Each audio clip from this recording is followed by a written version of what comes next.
कुछ चीजें जिंदगी में हल्की सी अजीब लगकर निकल जाती हैं, पर कभी कभी वही छोटी सी चीज घर के बीच एक ऐसी जगह बना लेती है जिसे आप सोचना भी नहीं चाहते। ये कहानी भी एक ऐसी ही चीज से शुरू होती है। एक छोटी सी रुई की गुड़िया पहली नजर में बिल्कुल बच्चों का खेल लगती है, लेकिन जब वो गुड़िया एक ही इंसान के आसपास बार बार मिलने लगी, फिर बेड के नीचे उस गुड़िया के अंदर सुई चुभी हुई दिखाई दी, तब पता चलता है कि डर का रास्ता सिर्फ प्रेत आत्माओं तक सीमित नहीं होता। वो बस एक खिलौने के छोटे से हिस्से में छुपकर भी आपकी जिंदगी में घुस आता है। आज की कहानी सुनने के बाद शायद आप भी अपने बेड के नीचे झांकने से पहले 2 बार सोचें।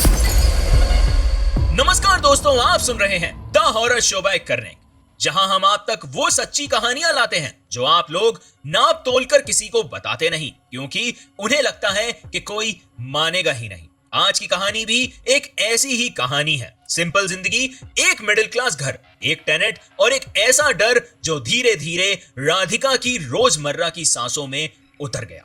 ये कहानी मुझे भेजी है राधिका ने। अगर आप पहली बार सुन रहे हैं तो YouTube पर सब्सक्राइब करना मत भूलिएगा, और अगर Spotify पे सुन रहे हैं तो फॉलो जरूर करें ताकि एपिसोड्स आपके फोन तक खुद पहुंच जाएं। अगर आपके साथ भी कभी कोई अजीब पल, कोई रात, कोई इंसान या फिर कोई आवाज जो किसी चीज से जुड़ी हो, जो आप चाहकर भी भूल नहीं पाए, तो अपनी कहानी मुझे जरूर भेजिएगा। ईमेल आपकी स्क्रीन पर है। आप मुझे इंस्टाग्राम पर DM भी कर सकते हैं। मुझे आपकी कहानी का इंतजार रहेगा। तो चलिए आज की कहानी शुरू करते हैं। 2017 का साल था। भोपाल के एक पुराने से रेजिडेंशियल एरिया में राधिका अपने माँ बाप के साथ रहती थी। गली ज्यादा बड़ी नहीं थी, लेकिन हमेशा आदमी, बच्चों और बाइकों की आवाज से भरी रहती थी। शाम के टाइम जब सड़क की लाइट जलती तो वही पीली रोशनी दीवार के उतरे हुए पेंट को और भी उदास बना देती थी। इस गली के बीच एक 2 मंजिला मकान था जिसमें राधिका का परिवार रहता था। उसके पापा एक प्राइवेट कंपनी में जॉब करते थे। सुबह जल्दी निकल जाते, रात को थके हुए वापस आते और अक्सर खामोशी से टीवी के सामने बैठ जाते। माँ पूरा दिन घर संभालती थी। राधिका 21 साल की थी। नॉर्मल सी कॉलेज में BA की पढ़ाई चल रही थी। ना कोई बड़ी डिमांड्स, ना कोई फैंसी लाइफस्टाइल। लोकल बस से कॉलेज जाना, कैंटीन में लिमिटेड खर्चा करना और शाम को घर आकर अपने कमरे में बंद हो जाना, यही उसकी रोजमर्रा की रूटीन थी। कभी कभी बैल्कनी में खड़ी होकर सोचती थी कि जिंदगी कितनी सीधी है, और फिर खुद ही मन बोलती, सीधी है पर आसान बिल्कुल नहीं। घर छोटा नहीं था पर खाली भी नहीं लगता था। 2 बेडरूम, एक छोटा सा ड्राइंग रूम और एक कमरा जो अक्सर बंद रहता था। उसी खाली रूम के बारे में माँ पापा बार बार बैठकर बात करते थे कि अगर ये रूम किराए पे दे दें तो थोड़ा सहारा हो जाएगा। राधिका चुपचाप सुन लेती थी। उसे तब तक बिल्कुल आइडिया नहीं था कि इसी एक फैसले से उसकी जिंदगी का सबसे अजीब, सबसे डरावना हिस्सा शुरू होने वाला है। और यहीं से ये कहानी शुरू होती। किराए के बोर्ड लगने के लगभग 1 हफ्ते बाद दोपहर के टाइम एक औरत घर के दरवाजे पर आती है। हाइट मीडियम, दुपट्टा धीरे से सर पर टिकाया हुआ। उसने धीरे से बोला, कमरा देखना था। माँ ने उसे अंदर बुला लिया। ड्राइंग रूम में आते ही वो थोड़ी सी झिझक गई, जैसे पहली बार कि किसी के नए घर में कदम रख रही। उसने अपना नाम बताया, सुषमा। उम्र 35 से 40 के बीच, आवाज में ज्यादा उठाव नहीं, एक सीधी, थोड़ी थकी हुई टोन। जब माँ ने पूछा क्या काम करती हो, तो उसने सीधा साधे अंदाज में कहा, सिलाई कढ़ाई कर लेती हूँ और कुछ घरों में खाना बनाने भी जाती हूँ। उसने खाली रूम धीरे धीरे देखना शुरू किया। न जाने वो क्या ढूंढने की कोशिश कर रही थी अपनी नजरों से। राधिका दूर से ही उसे ऑब्जर्व कर रही थी। सुषमा में एक अजीब चीज थी, ना वो बुरी लग रही थी ना अनकंफर्टेबल, पर फिर भी एक ऐसी खामोशी थी जो रूम में हल्के हल्के भारी होती जा रही थी, जैसे किसी ने बिना वजह फैन का स्पीड स्लो कर दिया। पापा ऑफिस से लेट आते थे, इसलिए माँ ने ही बात फाइनल कर दी। रेंट ज्यादा नहीं था और सुषमा ने भी बिना मुंह पोछे सीधे हाँ कर दी। कल सुबह आ जाऊंगी, उसने बोला और निकल गई। राधिका ने माँ से आधे मन से कहा, थोड़ी अजीब सी लगती है, पता नहीं क्यों। माँ मुस्कुराई, बेटे अजीब वाली फीलिंग हर नए आदमी से होती है, तू चिंता मत कर, आदत पड़ जाएगी। मगर राधिका को पता नहीं था कि जिस चीज को वो अजीब फीलिंग बोल रही थी वही उसकी जिंदगी में पहली वार्निंग थी। सुषमा को आए लगभग 2 हफ्ते हो गए थे। शुरू के कुछ दिन सब नॉर्मल रहा। वो सुबह जल्दी निकल जाती, शाम को वापस आती और सीधा अपने कमरे में चली जाती। राधिका ने सोचा था कि शायद वो रिजर्व नेचर की औरत है, जैसे लोग अपनी जिंदगी में उलझे रहते हैं, पर धीरे धीरे सुषमा का बिहेवियर बदलना शुरू हुआ। शाम को जब राधिका कॉलेज से आती तो माँ किचन में होती, पापा अभी आते नहीं थे और सुषमा ड्राइंग रूम में बैठी होती। टीवी चालू होता पर वॉल्यूम 0। उसके हाथ में रिमोट होता पर उसकी नजरें टीवी पर नहीं होती बल्कि सीधा राधिका पर, जैसे वो देख रही हो कि राधिका किस मूड में घर के अंदर आ रही है। राधिका ने पहले इग्नोर करा, थकावट की वजह होगी, उसने अपने मन में सोचा। पर बातें तब शुरू हुई जब सुषमा बिना पूछे राधिका की पर्सनल चीजों में ओपिनियन देने लगी। एक दिन राधिका किचन में पानी लेने जा रही थी। सुषमा रास्ते में आ गई और बोली, बेटा तुम रात को इतनी देर तक जागती हो, ऐसे तबीयत खराब हो जाती है, कॉलेज में ध्यान कम हो जाता है। राधिका थोड़ी हंसी और फिर बोली कि अरे आंटी बस असाइनमेंट चल रहे हैं। पर अगले ही दिन सुषमा और सीधे बोलने लगी, तुम अपना बैग हमेशा यहाँ सोफे पे फेंक देती हो, अच्छा नहीं लगता घर को, और कपड़े भी बैल्कनी में मत सुखाओ, नजर लग जाती है। राधिका ने उस वक्त पहली बार थोड़ा अजीब फील किया। क्या मतलब नजर लग जाती है? वो तो नॉर्मल जगह है कपड़े सुखाने की आंटी।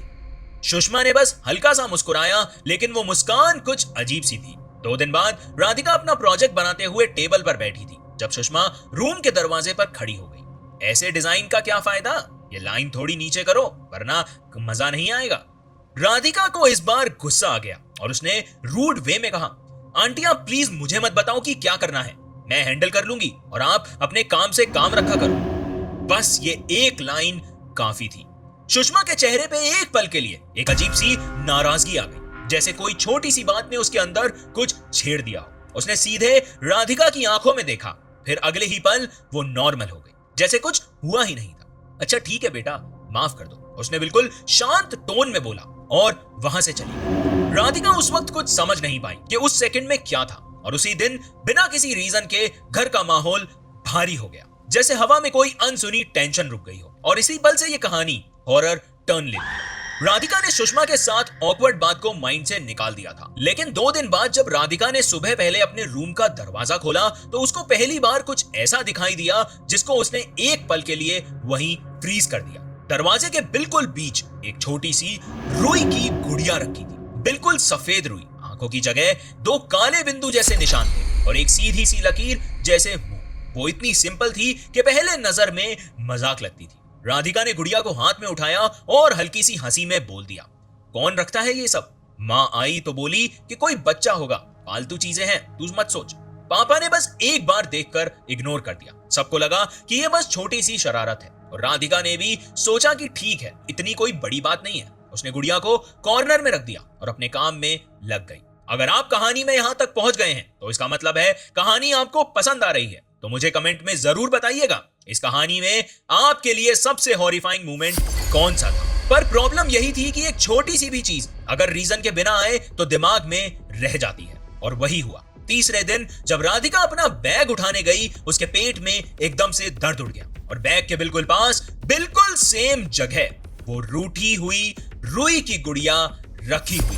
ना वो नई लग रही थी ना पुरानी, जैसे बिल्कुल वही चीज वापस रखी गई हो। राधिका का हाथ 1 सेकंड के लिए रुक गया। उसने गुड़िया को हाथ में लिया, डर और इरिटेशन दोनों का मिक्स उसके चेहरे पे नजर आ रहा था। तभी उसकी नजर बैल्कनी की तरफ गई और वहां सुषमा खड़ी, बिल्कुल सीधी, बिना कोई एक्सप्रेशन के, और उसकी आंखें राधिका पर टिकी हुई थी। ना उसने कुछ बोला, ना हाथ हिलाया, ना पलक झपकाई, सिर्फ एक लंबी सीधी ठहरी हुई नजर, जैसे वो देख रही हो कि गुड़िया देखकर राधिका क्या करे। राधिका ने बेचैन होकर सीधे ड्रॉर खोला, गुड़िया अंदर डाली और दरवाजा बंद कर दिया। उसका गला सूखा हुआ था, उसको समझ नहीं आ रहा था कि गुड़िया का वापस मिलना ज्यादा अजीब है या सुषमा का वो बिना बोले उस पल खड़े रहना। उस दिन के बाद राधिका को पहली बार महसूस हुआ कि सुषमा की प्रेजेंस अब सिर्फ टेनेट वाली नहीं लग रही थी, वो हर जगह दिख जाती थी। ड्राइंग रूम में, किचन के पास, बैल्कनी में, और हर जगह उसकी आंखों का वो ठंडा सा ठहराव,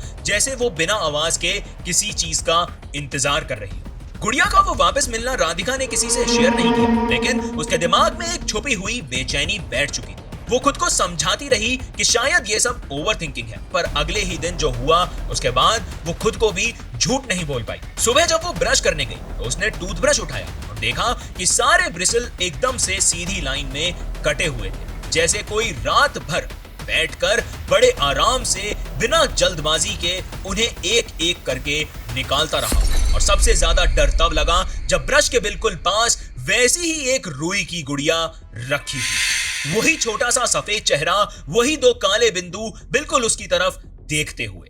राधिका के हाथ ठंडे पड़ गए। उसने जल्दी से दरवाजा लॉक किया। थोड़ी देर तक बस सिंक के ऊपर झुककर खुद को संभाल के रखा। फिर गुड़िया को एक पॉली बैग में डाला और नीचे रैक में छुपा दिया। उसने माँ को कुछ नहीं बताया। वो ऑलरेडी घर के खर्चे और पापा की जॉब की टेंशन से परेशान रहती थी। राधिका ने सोचा कि अगर वो ये सब बताएगी तो माँ और ज्यादा डर जाएगी। लेकिन अजीब चीजें यहीं नहीं रुकी। शाम को जब सब लोग डिनर के लिए बैठ रहे थे तो माँ ने नोटिस किया कि हॉल के फर्श पर रुई के छोटे छोटे टुकड़े पड़े हैं, सोफे के नीचे टेबल के पार, और एक टुकड़ा तो टीवी के स्टैंड के पास था। पापा ने कहा शायद तकिए से रुई निकल गई होगी, पर जब सबने अपने रूम के तकिए चेक किए तो कोई भी तकिया फटा हुआ नहीं था। माँ ने थोड़ा टेंशन में पूछा, ये रुई यहाँ आई कैसे फिर? पर किसी के पास कोई जवाब नहीं था। घर का माहौल थोड़ा भारी सा हो। उस रात राधिका अपने रूम में जाने लगी थी कि उसने किचन के पास से एक जलने की अजीब बू महसूस की। नॉर्मल रोटी या खाना जलने वाली स्मेल नहीं थी, जैसे कपड़ा या रुई हल्की सी आग में पकड़कर बुझ गई हो। माँ ने किचन से झांका और पूछा, सुषमा जी आप अंदर हो? पर सुषमा ने कोई जवाब नहीं दिया। बस एक पल बाद उसके रूम का दरवाजा धीरे से बंद होने की हल्की सी आवाज आई। राधिका ने एक झलक में देखा कि सुषमा अपने कमरे के अंदर जाते हुए एक सेकंड के लिए उसकी तरफ मुड़कर देख रही थी। उसकी आंखें बिल्कुल ठहरी हुई थी, जैसे वो कोई सवाल नहीं कर रही थी, ना ही कोई गुस्सा, बस कुछ ऑब्जर्व कर रही थी। उस रात सब लोग ड्राइंग रूम में बैठे टीवी देख रहे थे, पर किसी की नजर टीवी पर नहीं थी। पापा रिमोट हाथ में पकड़कर भी चैनल नहीं बदल रहे थे। माँ बार बार किचन की तरफ देख रही थी और राधिका फर्स्ट टाइम महसूस कर रही थी कि ये सब अजीब नहीं, थोड़ा गलत भी लग रहा है। जैसे घर में कोई ऐसी चीज आ चुकी हो जो दिख नहीं रही थी, पर धीरे धीरे सबकी सांसें ऊपर नीचे कर रही थी। उस रात के बाद राधिका ने पहली बार नोटिस किया कि सुषमा की प्रेजेंस घर में बिल्कुल अलग तरह से फील होने लगी थी। पहले वो अपने कमरे में रहती, काम धंधा और रूटीन ऐसे ही चलता था, लेकिन अब वो बिना वजह ड्राइंग रूम में ज्यादा देर तक बैठी रहती। कभी टीवी की स्क्रीन ऑफ रहने देती तो कभी खाली कप को हाथ में पकड़कर सीधी दीवार को देखती रहती। राधिका जब भी हॉल से गुजरती तो सुषमा की नजर उस पर एक पल के लिए जरूर टिक जाती। ना उस नजर में प्यार था, ना क्यूरोसिटी, बस एक ठहरा हुआ स्टेयर, जैसे वो राधिका को किसी और तरह से देख रही हो। एक शाम राधिका कॉलेज से आई। वो ड्राइंग रूम से गुजरी। सुषमा को सोफे पर बैठा देखा। टीवी चालू था पर वॉल्यूम 0, आंखें स्क्रीन पर लेकिन ध्यान बिल्कुल नहीं, जैसे वो किसी और ख्याल में खोई हुई। राधिका के क्रॉस करते ही उसकी आंखें उस पर आके रुकी। वो सीधे अपने कमरे में चली गई और दरवाजा अंदर से लॉक कर दिया। इस बार वो इग्नोर नहीं कर पाई। अगला क्लू माँ ने दिया। वो रात को किचन में बर्तन रखते रखते कैजुअली बोल पड़ी, पता है राधिका, पहले दिन ही सुषमा जी ने पूछा था कि तुम्हारी शादी कब करोगे। बताओ अजीब बात है या नहीं? अभी तुम्हारी पढ़ाई चल रही है, फिर भी पहला सवाल यही पूछा। मुझे लगा कि कोई पुरानी सोच वाली औरत है ये। राधिका वहां खड़ी होकर चुप रह गई। ये बात उसके दिमाग में बिजली की तरह लगी। शादी का सवाल क्यों, वो भी पहले दिन? गुड़िया, कटे हुए ब्रिसल, रुई के टुकड़े, जलने की बू, और अब ये सब चीजें अलग अलग लगती थी, लेकिन मन में एक डायरेक्शन में जाकर जुड़ रही थी। उस रात राधिका को नींद नहीं आई। वो पलंग पर उल्टी पड़ी रहकर सोचती रही कि सुषमा जब भी उसे मिलती है वो एक अजीब सी जान पहचान वाली फैमिलियरिटी से बात करती है, जैसे वो राधिका को ज्यादा देर तक ज्यादा करीब से ऑब्जर्व कर रही हो, या फिर जैसे कई सालों से जानती हो। और ये थॉट जैसे ही थोड़ा गहरा होता तो राधिका को लगता कि जैसे कमरा थोड़ा ठंडा हो गया, जैसे हवा में कोई चीज चल रही हो जो दिखती नहीं। उसके अंदर एक बात क्लियर हो रही थी कि सुषमा सिर्फ टेनेट नहीं लग रही थी, उसके बीच कुछ और चल रहा था, कुछ ऐसा जो अभी तक समझ नहीं आ रहा था, पर जल्दी ही सामने आने वाला था। राधिका के मन में अब जितनी भी उलझन थी वो अगले कुछ दिनों में डर में बदलने लगी। गुड़िया को ड्रॉअर में रखने के बाद भी उसको लगता रहता कि जैसे कमरे में कोई चीज उसकी हर हरकत देख रही हो। और फिर एक शाम जब वो अपने बेड के पास पानी की बोतल रख रही थी, उसने बेड के नीचे से एक हल्की सी चमक देखी। पहले उसने समझा कि शायद कोई रिफ्लेक्शन होगा, पर जब वो झुककर नीचे देखती है तो उसकी सांस एकदम रुक जाती है। वहां एक और रुई की गुड़िया रखी थी, लेकिन ये पहली दोनों से अलग थी। इसकी रुई जरा दबी हुई थी, जैसे किसी ने इसे जोर से पकड़ा हो, और गुड़िया के पेट में 2-3 सुइयां गड़ी हुई, मोटे काले धागे के साथ गड़ी हुई। राधिका सीधी खड़ी हो गई। उसकी आंखें खुल गईं, जैसे कोई नींद से जगा दे। वो पल भर के लिए कुछ बोल ही नहीं पाई। जैसे ही वो खड़ी हुई, उसकी आंखों के सामने सब धुंधला पड़ने लगा और फिर पूरा कमरा अंधेरा हो। वो बेहोश होकर वहीं गिर गई। पर जब होश वापस आया तो वो लिविंग रूम के सोफे पर लेटी हुई थी। माँ उसके पास बैठी थी और पापा पानी रख रहे थे। पर राधिका का होश में आना वापस नॉर्मल नहीं लग रहा था। उसका सर भारी था, आंखों के किनारे गर्म लग रहे थे और सबसे अजीब बात, उसके चेहरे पे एक ऐसा ब्लैंक एक्सप्रेशन था जैसे वो किसी को जानते ही नहीं हो। माँ ने उसका हाथ पकड़कर पूछा, बेटा क्या हुआ? पर राधिका ने बस धीरे से सिर हिला दिया, कुछ बोला ही नहीं। अगली सुबह सबसे ज्यादा बदलाव पापा ने नोटिस किया। राधिका बिल्कुल चुप थी, ना उसने चाय मांगी, ना कॉलेज का बैग उठाया, ना कोई सवाल जवाब। वो सिर्फ खाली नजर से सामने देख रही थी, जैसे किसी गहरी सोच में, पर वो सोच उसकी नहीं थी। माँ ने जब उसके कमरे में रखी ड्रॉर को खोला तो उन्हें वहां से एक अजीब सर्दी महसूस हुई। उस दिन घर के सब लोग टेंशन में थे और तभी पता चला कि सुषमा अपने कमरे में नहीं है। उसका दरवाजे पर ताला था और एक हल्का सा काला धागा दरवाजे के हैंडल से लटक रहा था और कमरे के बाहर एक बैग रखा हुआ था। राधिका के पापा ने जब उस बैग को चेक किया तो वो ऑलमोस्ट खाली था। कोई कपड़ा, कोई कागज, कुछ भी नहीं, जैसे वो रात में ही बिना आवाज के घर छोड़कर चली गई। माँ ने तुरंत कहा कि ये सब बहुत गलत लग रहा है, बिल्कुल सही नहीं लग रहा। पर असली डर तब शुरू हुआ जब पापा राधिका के कमरे में वापस गए और बेड को थोड़ा सा हटाया तो बेड के नीचे उन्हें वही गुड़िया, आधी रुई का टुकड़ा मिला और वही सुइयां जो उस गुड़िया में गड़ी हुई, और उसके पास एक छोटा सा कपड़ा जिसमें जैसे किसी ने जल्दबाजी में कुछ लपेट कर रखा हो। पापा ने उस कपड़े को उठाया, अंदर एक और सुई गड़ी हुई, रुई और कुछ टेढ़े काले धागे थे। वो ये सब देखकर बिल्कुल हैरान रह गए, जैसे उनके अंदर कोई बात एकदम क्लियर हो गई। उस शाम घर में कोई ज्यादा बात नहीं कर रहा था। राधिका कभी खुद से हंसती, जैसे कोई अजीब सी आवाज निकाल देती, कभी सीधी देखते हुए रुक जाती। माँ पापा के बीच एक ही बात चल रही थी, ये ऊपरी हवा वाला काम लग रहा है। जिस पल घर में ये बात एक्सेप्ट हुई, सुषमा उसी पल से पूरी तरह गायब हो गई, जैसे वो कभी एग्जिस्ट ही नहीं करती, या शायद जो कुछ वो छोड़कर गई थी वो अभी भी कहीं ना कहीं घर के अंदर मौजूद था। रात के हर एक घंटे के साथ राधिका का बिहेवियर और अजीब होता गया। कभी बिना वजह हंसती तो कभी एकदम से चुप, कभी किसी एक पॉइंट इतनी देर तक देखती कि माँ को डर लगने लगा। सुबह पापा ने बिना एक सेकंड वेस्ट किए अपने जान पहचान के एक पंडित जी को फोन किया। उन्होंने बात सुनते ही बस इतना कहा, जो गुड़िया में सुइयां गड़ी मिली है वो सीधा काम नहीं होता, लड़की को लेकर धाम आ जाओ, वहीं इसका ठीक इलाज होगा। 2 घंटे बाद सब लोग राधिका को गाड़ी में बिठाकर मंदिर की तरफ निकल पड़े। राधिका सीधी बैठी थी, पर जैसे उसकी आंखों में कोई और ही सोच चल रही हो। कभी कभी वो पीछे की सीट के कोने में किसी की आंखों से बचकर कुछ देखने की कोशिश करती, जैसे कोई उसे बुला रहा हो। माँ के हाथ बार बार कांप रहे थे। धाम पहुंचते ही पंडित जी उन्हें सीधा अंदर एक छोटे से कमरे में ले गए। कमरे में जमीन पर लाल कपड़ा बिछा था, एक मटकी, थोड़ी सी भभूति, काले धागे और मिट्टी का दिया। हवा थोड़ी ठंडी थी, जैसे रूम में बिना किसी रीजन के कोई बोझ बैठा। राधिका को बीच में बिठाया गया और पंडित जी ने धीरे से उसके कंधे पर हाथ रखा। तुरंत राधिका का शरीर हल्का सा झटका खा गया, जैसे उसके अंदर कोई चीज रेजिस्ट कर रही।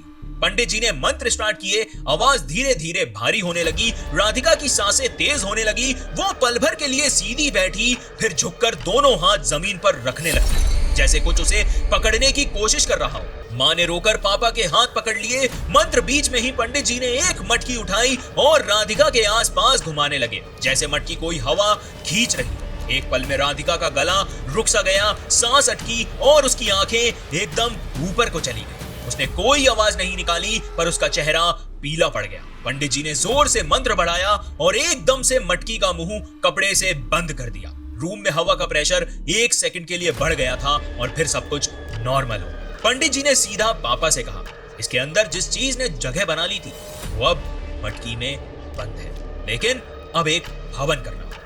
मंडप के बाहर एक छोटा हवन कुंड जलाकर राधिका से जुड़ी सारी चीजें, रुई, सुइयां, काले धागे, उसके कपड़ों के टुकड़े, हेयर पिन्स, रुमाल, वो सारी चीजें जो सुषमा ने यूज करी थी, सब एक एक करके जलाया गया। जैसे ही सामान आग में गिरा, ऐसा लगा कि जैसे कोई उस आग से बाहर निकल रहा हो। राधिका ने पहली बार सीधी सांस ली। उस रात घर वापस आते वक्त राधिका बिल्कुल शांत थी। धाम से वापस घर आने के बाद पहली बार सबको घर में हल्का महसूस हो रहा था। राधिका ने सुबह उठकर खुद से पानी पिया, अपना दुपट्टा ठीक किया और माँ को एक नॉर्मल सी मुस्कान दी। वो मुस्कान छोटी थी पर काफी थी ये समझाने के लिए कि उसके अंदर का बोझ अब उतर चुका है। पापा ने उसकी आंखों में पहली बार एक साफ नजर देखी। दिन गुजरने लगे, सब नॉर्मल लगने लगा। राधिका वापस कॉलेज जाने लगी, असाइनमेंट्स करने लगी और रात को बिना किसी अजीब महसूस के अपने रूम को लॉक कर दिया। पर घर में एक चीज कभी वापस नहीं आई, सुषमा।